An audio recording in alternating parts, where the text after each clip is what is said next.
비대면이 가져온 나비효과, 무관심 증후군. 그때의 여러분은 그리스도와 상관이 없었고 이스라엘 공동체에서 제외되어서 약속의 언약과 무관한 외인으로서 세상에서 아무 소망이 없이 하나님도 없이 살았습니다. 모두 다 자기의 일에만 관심이 있고 그리스도 예수의 일에는 관심이 없습니다. 또한 여러분은 자기 일만 돌보지 말고 서로 다른 사람의 일도 돌보아 주십시오. 여러 가지 매체를 통해서 들으신 적이 있겠지만 이제 교회는 제법 비대면에 익숙해졌습니다. 이 비대면에 대해서 찬반 논란이 있었던 곳도 사실이지만 이젠 어느 정도 자리를 잡은 듯 합니다.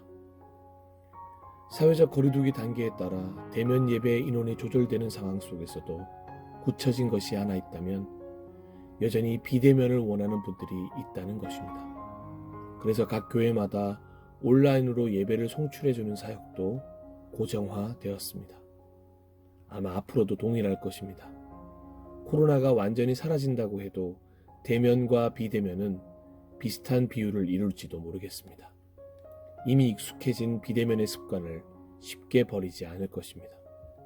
오히려 비대면 예배를 원하는 그리스도인들이 훨씬 높은 품질의 비대면 예배를 요구하게 될 날이 올 것입니다. 마치 유튜브 관광을 하듯이 설교 관광, 예배 관광이 본격적으로 시작될 것입니다. 좋은 비교의 시간이 될 것입니다. 오히려 자신에게 맞는 교회를 만나게 되는 귀한 시간이 될지도 모르겠습니다. 저는 비대면 예배를 반대하지 않습니다. 하지만 기왕이면 비대면 예배보다는 대면 예배를 추천합니다. 왜냐하면 교회라는 공동체가 가진 특성이 예배만이 아니기 때문입니다. 서로 얼굴과 얼굴을 마주하는 대면의 기쁨이 존재해야 하는 곳이 교회입니다. 함께 하나님 아버지 안에서 예수를 믿는다는 이유로 서로 형제가 되고 자매가 되고 가족이 되는 그 놀라운 은혜의 현장에 한 마음으로 모인다는 그 놀라움은 비대면에서는 쉽게 느낄 수 없는 감정이기 때문입니다. 비대면 예배라는 단어조차 없었던 시절에는 싫든 좋든 한자리에 모여 얼굴을 마주해야 했습니다. 그런데 그렇게 마주해야 좋은 마음도 표현할 수 있었고 싫음도 해결할 수 있었음을 지금 확실하게 느낍니다. 싫었던 그 이도 반드시 만나야 했기에 오히려 말씀을 실천하기가 더 쉬웠던 적이 있었습니다. 그러므로 내가 제단에 제물을 드리려고 하다가 내 형제나 자매가 내게 어떤 원한을 품고 있다는 생각이 나거든 너는 그 제물을 제단 앞에 놓아두고 먼저 가서 내 형제나 자매와 화해하여라. 그런 다음에 돌아와서 제물을 드려라. 문자 메시지를 보내서, 카톡을 보내서, 메일을 써서, DM을 보내서 화해를 하는 것이 아닙니다.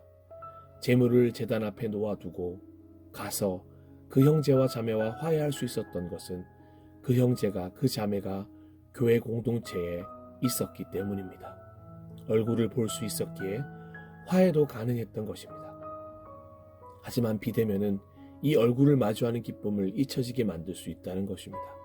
그리고 점점 함께 예배드리는 동역자에 대한 섬세한 감각이 사라져갈 수 있다는 것입니다. 혹시라도 비대면 예배를 통해 찾아온 나비 효과를 마주하고 계시진 않습니까? 그 나비 효과의 결과는 바로 무관심 증후군입니다. 더 이상 하나님께도 공동체에도 교회에도 동역자에게도 심지어는 내 가족에게도 무관심해지는 것입니다. 그 누구에게도 아무런 마음이 움직이지 않게 되는 것입니다. 자신이 편한 대로 자신만을 위한 비대면 예배가 되어가고 있는 것은 아닌지 깊이 생각해 보아야 한다는 것입니다. 어떤 이는 오히려 이 나비 효과가 반가운 분들도 있을 것입니다. 아무 것에도 신경 쓰고 싶지 않았는데 좋은 기회라고 생각하는 경우도 있을 것입니다. 그런데 아쉽게도 이렇게 무관심 증후군이 반가운 분들에게는 더 이상 비대면 예배라는 말을 쓰시지 않아야 할 것입니다. 그건 그냥 비대면일 뿐입니다. 무관심 증후군이 하나님을 위한 예배가 아니라 나를 위한 종교생활로 가는 지름길이 되고 있다는 것을 발견해야 합니다. 모두 다 자기의 일에만 관심이 있고 그리스도 예수의 일에는 관심이 없습니다. 비대면이 익숙해진 시대에 우리 모두가 꼭 잊지 말아야 할 것들이 있습니다. 여러분의 비대면이 하나님께 대한 관심, 공동체에 대한, 교회에 대한, 동역자에 대한 관심마저 비대면하는 일은 없어야 한다는 것입니다. 오히려 역설적으로 더 많은 관심을 쏟을 수 있어야 합니다. 충분히 가능한 일입니다. 찾아갈 수는 없지만 목소리로 만날 수 있습니다. 더 많이 충분히 교회를 위해, 공동체를 위해, 동역자를 위해 기도해 줄 수 있는 것입니다. 그리고 때로는 매주 봐야 한다는 부담감이 줄어들어 진짜 오랜만에 약속을 잡고 만나는 반가움을 전해줄 수가 있습니다. 코로나 상황 때문에 예배만 비대면인 것이지 모든 신앙생활에는 더욱 적극적인 대면이 필요한 것입니다. 그 적극적인 대면이 무엇인가 하면 바로 적극적인 관심이라는 것입니다. 또한 여러분은 자기 일만 돌보지 말고 서로 다른 사람의 일도 돌보아 주십시오. 비대면 예배 역시 예배가 되려면 여전히 그 예배를 드리는 예배자가 하나님 아버지의 마음을 품어야 하는 것입니다. 저는 비대면 예배를 드리는 분들이 예배자가 아니라고 생각하지 않습니다. 그가 예배자인지 아닌지는 하나님과 그 본인만이 알기 때문입니다. 절대 저는 그의 예배에 대해서 판단할 수는 없습니다. 하지만 그가 예배자라면 삶에서 반드시 흘러나와야 할 것은 흘러나올 것이라 확신합니다. 그것이 바로 무관심 증후군이 아니라 적극적인 관심이라는 것입니다.